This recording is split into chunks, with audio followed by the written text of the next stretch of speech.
Hello and happy Wednesday. I want to review this week's schedule again with you today. Reminder that today your sub will show the video that reviews the vertex form for graphing quadratic function, and I'll be teaching a new factoring method for difference of perfect squares. You'll be getting some time in class to practice both of these skills, and I'll return tomorrow to go over solving by factoring and answer any questions you may have left over from today or yesterday. On Friday, we'll be taking the quiz for Chapter 5 over sections 5.1 and 5.2. Reminder that 5.1 is your graphing section and 5.2 is your factoring section. Let's go ahead and start with a review of graphing in vertex form. Here's my equation, f of x equals -2 times the quantity x plus 7 squared plus 8. If you'd like to follow along in your notebooks and write down this example, you may. If you'd rather follow along with me on the screen, you're also welcome to do that.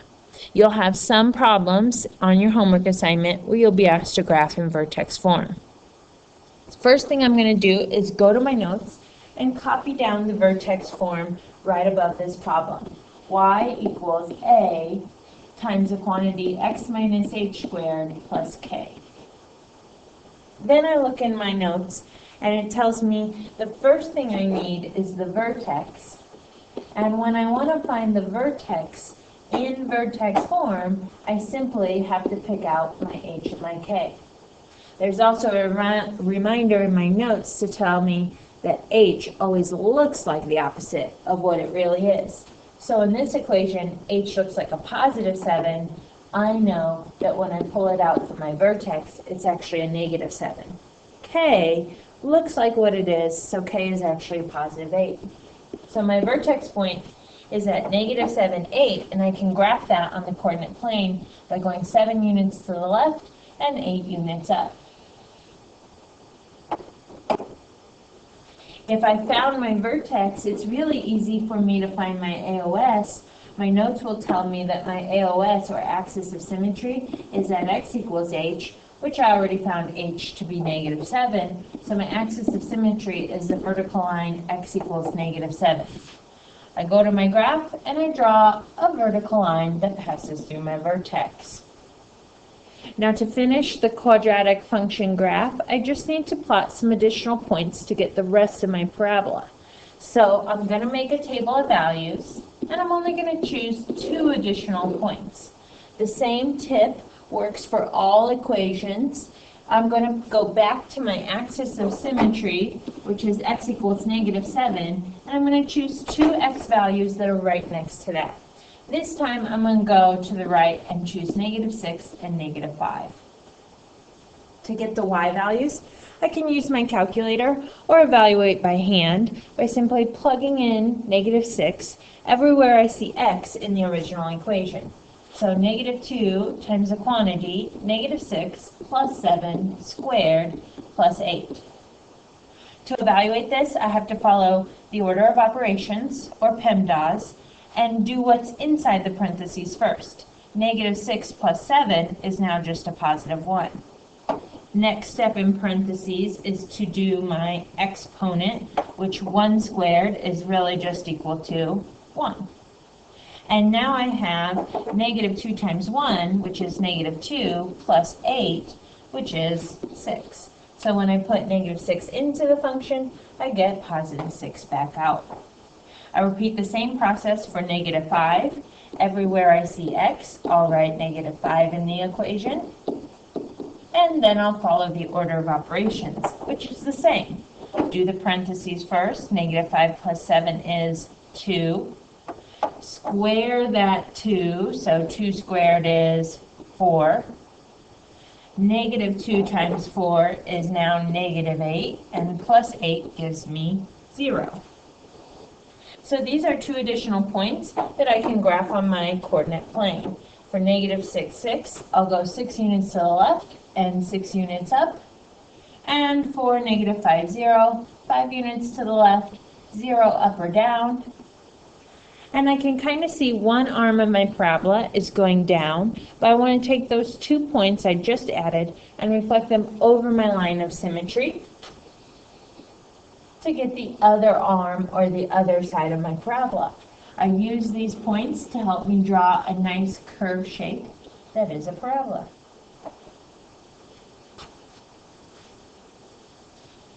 If you have any questions about graphing in vertex form, be sure to check your notes, and remember that notes are also available online if you don't have them. Let's go ahead and start talking about factoring for difference of perfect squares. Put this in your notes so you have something to look at to help you when you're working on your homework in class today.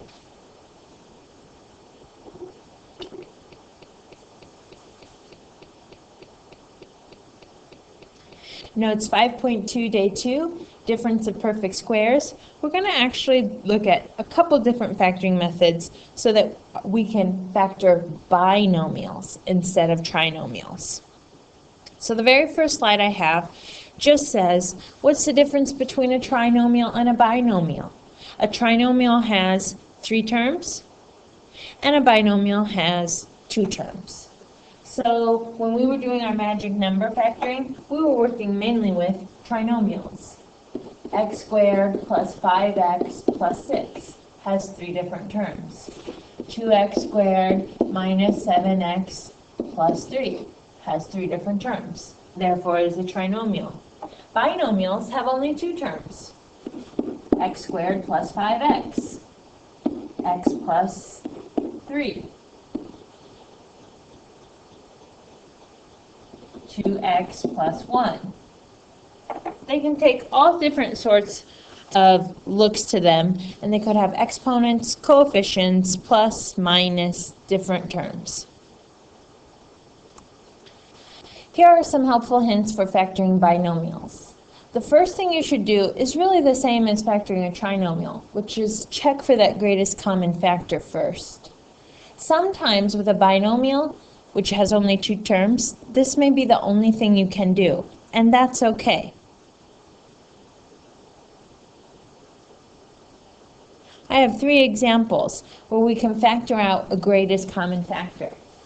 For 6x plus 3, both of these numbers share a common factor of 3. So I'm going to take out the 3 and write whatever's left over. 6x divided by 3 is 2x, and 3 divided by 3 is positive 1.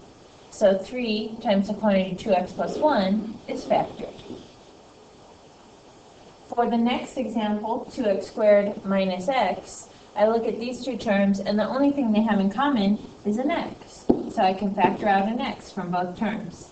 2x squared divided by x is 2x, and negative x divided by x is a minus 1. So x times the quantity 2x minus 1 is factored. If I wasn't sure if that were right, I could redistribute my x. X times 2x is 2x squared, and x times negative 1 is negative 1x, which is the original problem. The last example is 8x cubed plus 4x squared. So I notice that 8 and 4 share a factor of 4, and both terms have x, and they each have x squared. So I could take 4x squared out of both terms. 8x cubed, take away or divided by 4x squared, is now just 2x. And 4x squared divided by 4x squared is just 1. So 4x squared times the quantity 2x plus 1 is factored. Again, if I weren't sure if that were correct, I would go ahead and redistribute.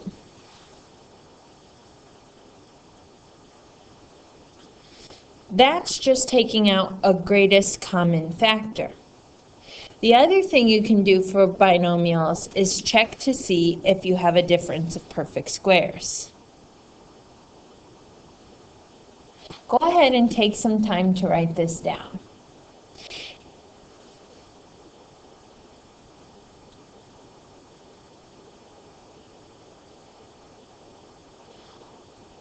Because this says difference, that means that you must see a subtraction sign between the 2 terms of your binomials. If there's an addition sign, you can't use this method. It also has to be a difference of perfect squares, which means it has to be a number like 1, 4, 9, 16, 25, 36, 49, 64, 81, 100, 121, 144, and you could probably go on from your days in geometry. I got this list simply by doing 1 squared, 2 squared, 3 squared, 4 squared, 5 squared, on and on.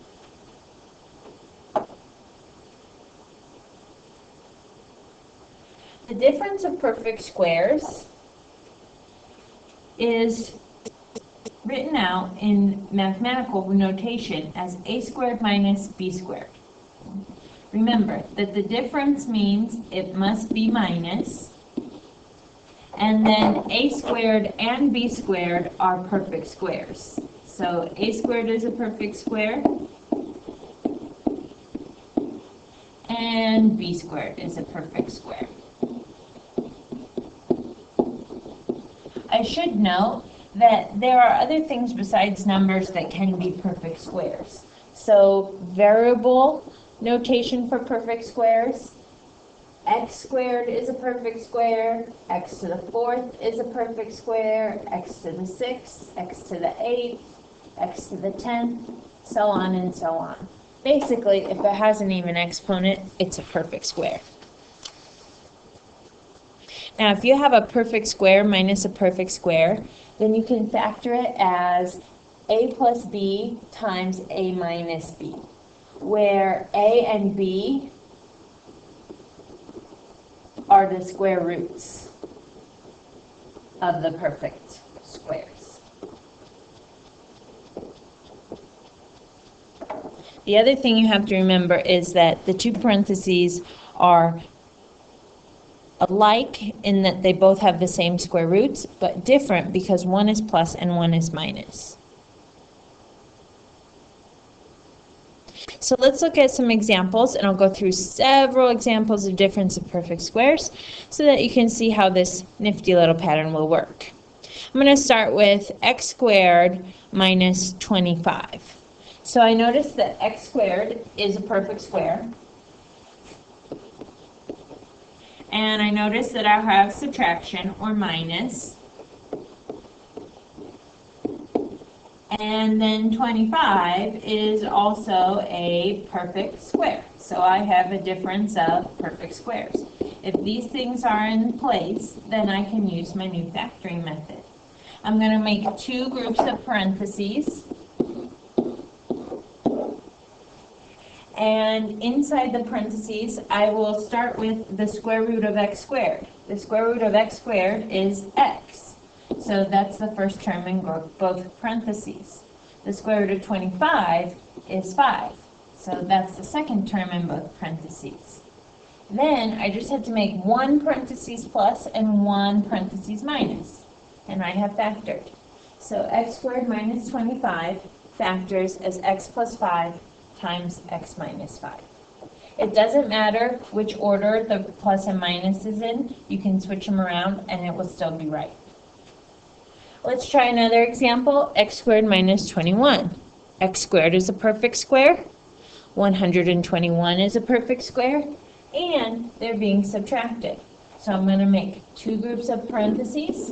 I'm going to take the square root of the first term. The square root of x squared is x. And the square root of 121 is 11. One is plus and one is minus.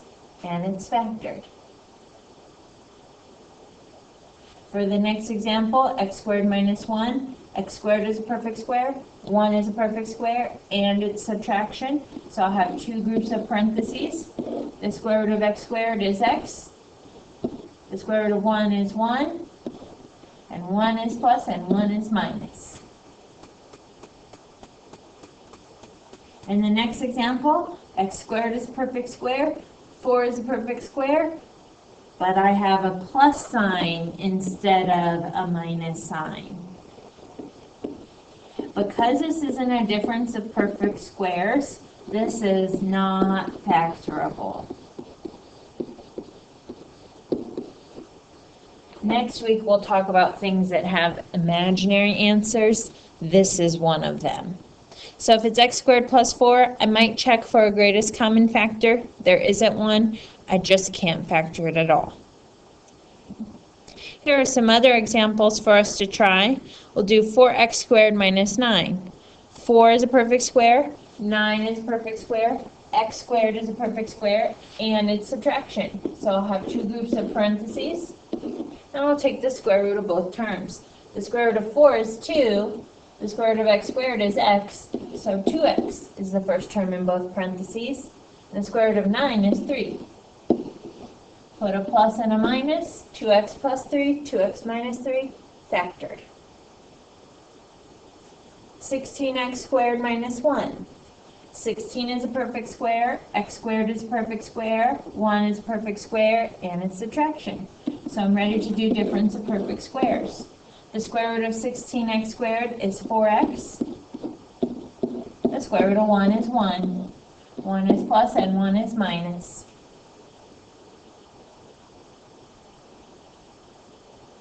144x squared minus 49. I see all the numbers and variables are perfect squares, and I have subtraction, so I just have to take the square root of both terms. Square root of 144x squared is 12x. The square root of 49 is 7. 1 is plus, 1 is minus. Last one, 4x squared plus 64. You see 4x squared and 64 perfect squares, but I have that addition sign. So this is not a minus sign, which means I can't use my difference of perfect squares. Now before I say that this one is not factorable, I do notice that 4 and 64 are both divisible by 4. So I could take a 4 out of both terms. It'd be x squared plus 16. Now, I also notice that x squared and 16 are perfect squares, but again, this is not a minus sign, therefore I can't use my difference of perfect squares, so this is in its factored form. Difference of perfect squares is the same every single time. You just take the square root of the first term and the square root of the last term, make one plus and one minus, and you're done.